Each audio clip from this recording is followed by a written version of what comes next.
Bonsoir, Enfants Pavés.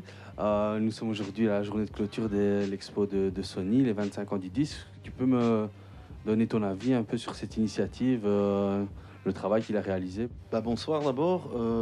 Sony, en fait Sony je le connais parce qu'il venait souvent à nos concerts avec Starflame et même à les concerts avec King Lee. Il venait même dans des endroits improbables, donc c'est quelqu'un qui a toujours beaucoup bougé pour le hip-hop. Et puis il m'avait interviewé quand il faisait son TFE là, déjà là-dessus, sur 25 ans de disque, 32 ans de culture et de non-reconnaissance. Et je trouve qu'il a fait un boulot remarquable et il est la preuve, quelque part pour moi, il est la démonstration de ce que c'est que le hip-hop. C'est-à-dire qu'à un moment donné, le hip-hop, c'est se bouger le cul et pas attendre qu'on se le bouge à ta place et de monter un truc. Et voilà, c'est donc un gros big up à Sony parce qu'il a fait le boulot et il n'a pas lâché l'affaire. Et pour moi, c'est vraiment ça le hip-hop. Échauffement.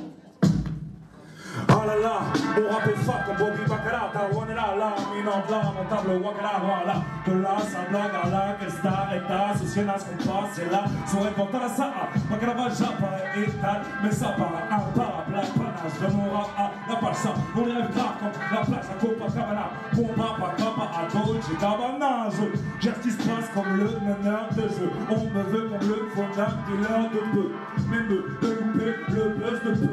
Avec cœur, je fais ce que je fais de mieux. Maintenant, parlons un peu de toi.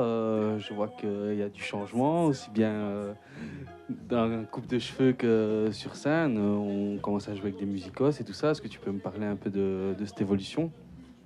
Alors, c'est pas que je commence. En fait, le projet King Lee, il a commencé avec des musicos. Donc, les premiers trucs que j'ai fait avec King Lee, c'était en 2006, donc ça fait 10 ans. D'ailleurs, cette année, je fête les 10 ans de King Lee. Et la base du projet de King Lee, c'était de rejouer avec des musiciens, des prods de rap. Donc la toute première formule, il y avait déjà mon bassiste qui est toujours là maintenant, il y avait un autre batteur et un autre clavieriste.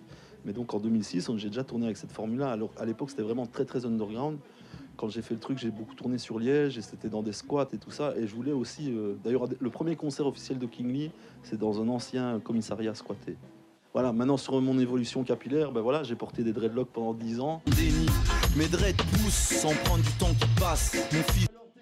Après j'ai eu un décès dans ma famille très très proche. Et quand tu portes des nattes, en tout cas quand tu es vraiment dans le truc, tu dois les couper. Donc voilà, je les ai coupés et tu dois passer à autre chose.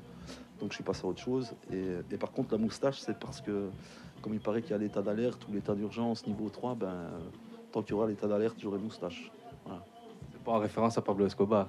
Non, du tout, au contraire, c'est plutôt en référence aux gendarmes dans les années 80, tu vois. Vous allez m'aider. Faites oh là, oh là, oh là. Plus fort, plus fort. Oh là, oh là, oh là. Plus fort. Oh là, oh là, oh là. C'est nice, nice. Oh là, oh là, oh là. Dans ce piste de pute, je veux maquer salement que ça dispute. Lyricalement, la musique j'y ai mis tellement que je peux dire quand tellement. Tout seul sur ce coup dans mon trip, des histoires je m'en fous royalement. Moi aussi je veux mon grand appartement. Mais à quoi ça sert quand tu retournes à la poussière? Ouais, peut-être à ce qui vient. Voilà, donc 10 ans. Qu'est-ce qu'on peut te souhaiter pour la suite? Est-ce que tu as des projets en cours ou...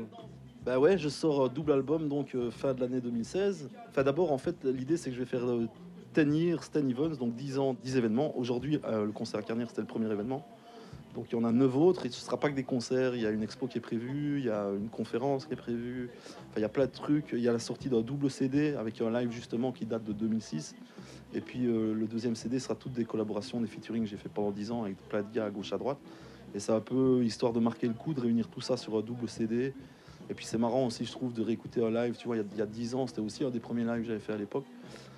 Et voilà, donc il y a plein de trucs qui arrivent. Et puis j'enchaînerai dans la foulée. Je suis en train d'écrire aussi un nouveau truc, mais ça sera pour la suite, quoi. Voilà.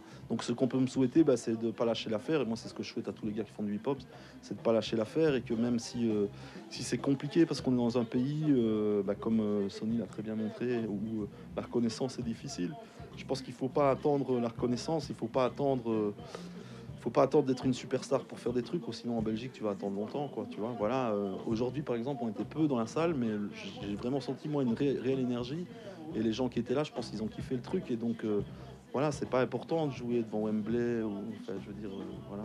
Donc je veux dire, tu vois, maintenant on est fort dans les trucs, The Voice, etc. Enfin, nous on n'a pas entendu les télécrochets ou tes réalités pour faire du son, faut faire ton truc, et voilà, même s'il y a peu de gens qui kiffent, il faut faire ton truc, quoi. Un grand merci en tout cas. Bah, merci à Full TV, big up. Trop déçu, mais en fait, dormi dans ma quête. Trop de si, de miettes, de tant pis dans ma tête. Trop déçu, même en fait, de tant mis dans ma quête. J'ai mis, on fait tout complet qui t'inquiète. Je lis, on finit, tombé dans l'oubli, c'est un fait. Donc s'il te plaît, 5 couplets pour tes oreilles, on est avec les lignes, les tics, à 15 ans, nos équipes. Quoi auprès d'une superstar, le porte-parole d'une multinationale, un traquenard. Et c'est vrai qu'on pense à Peter Pan en écoutant ton histoire. Là tu as pris à tes dépens, tu avais pourtant tout, mais tu n'étais pas blanc. Pas évident au pays du Ku Klux Klan.